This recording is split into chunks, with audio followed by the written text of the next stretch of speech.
আমার মনে হয় বেগম সাহেবা নিশ্চয় জানে, জানলেও এ কথা কিন্তু বলবেন না।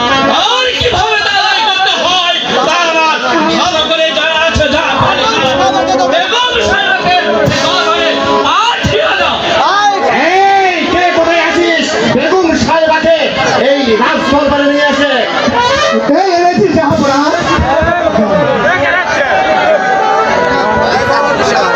বেগম সাহেবা, আপনি হয়তো জানেন যে আপনার জীবন মরণ এখন আমাদের হাতের মুঠোয়। আমি জানি শয়তান, বন্দি যখন করেছো তখন তোমরা যা ইচ্ছা তাই করতে পারো। এখন বলো কেন আমাকে দরবারে হাজির করেছো? নওয়াজুল কামাল এবং ইব্রাহিমের সংঘাত নিশ্চয় আপনি জানেন। না, আমি তাদের সংবাদ কিছুতেই জানি না। আর জানেন না? না, আপনাকে বলতেই হবে। ওরা কোথায় আছে? ওরা কোথায় সত্যি বলছে আমি জানি না। আর আপনি স্বেচ্ছায় না বললে কিভাবে তা বলতে হয় তা ভালো করে যারা আছে। চাবুক মেরে তার শিকার করতে হবে। যাও কেমন করে হোক ওই সহজে শিকার করবে না। চাবুক যখন চাবুকের পর চাবুক পড়বে তখন ওই শিকার হবে। চাবুকের ভয় আমি করছি না জাফর আলী খান। হ্যাঁ, বুঝেছি। আপনি বলবেন না। জাফর আলী খান, আরম্ভ করুন আপনার হাতে চাবুক। এইবার তোমার জীবনের শেষ খেলা বলো বলো কোথায় আছে? বলো, বলো, বলো। আমি জানি না। আর জানলেও আমি কিছুতেই বলবো না।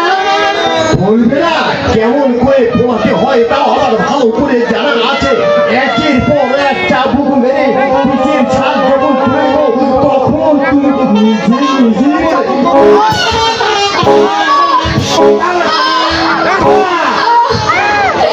শুধু চাবুক জাফর আলী খান, এখানে ওকে রেখে দাও। আমার আগামীকাল হবে।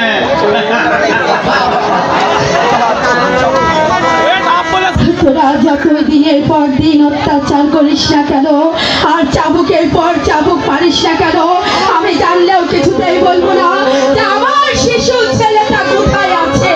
কিছুতেই না। কিভাবে বলতে হয় আমাদের ভালো করে জানা আছে। জাফর আলী খান, হ্যাঁ বলো। এই প্রহরী, নিয়ে যাও ওকে অন্ধকার কারাগারে। চলে আসুন বেগম সাহেবা, চলে আসুন। তাই চলো প্রহরী। আর অন্ধকার কারাকক্ষে নিয়ে ওর মুখের উপর দিয়ে রাখবেন যে ধান পাথর চাপা। আর ওকে খেতে দিবে শুকনা। হ্যাঁ, আমি চলে যাচ্ছি শয়তান। তবে যাবার পূর্বে তোদেরকে একটি কথা বলে যাচ্ছি যে এই অন্যায় অত্যাচার তুই আমার প্রতি চালিয়ে যাচ্ছিস। ওই ক্ষুধা তালা সহ্য করছে কিন্তু আমার ছেলে কিছুতেই সহ্য করবে না। একদিন না একদিনের প্রতিশোধ নিয়েই ছাড়বে, নিয়েই ছাড়বে।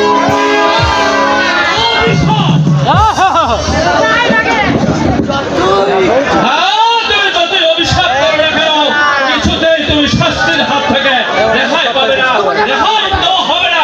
চলো জাফর আলী খান, আমাদের কর্তব্যের কাজ আমাদের দেশ এই করতে হবে।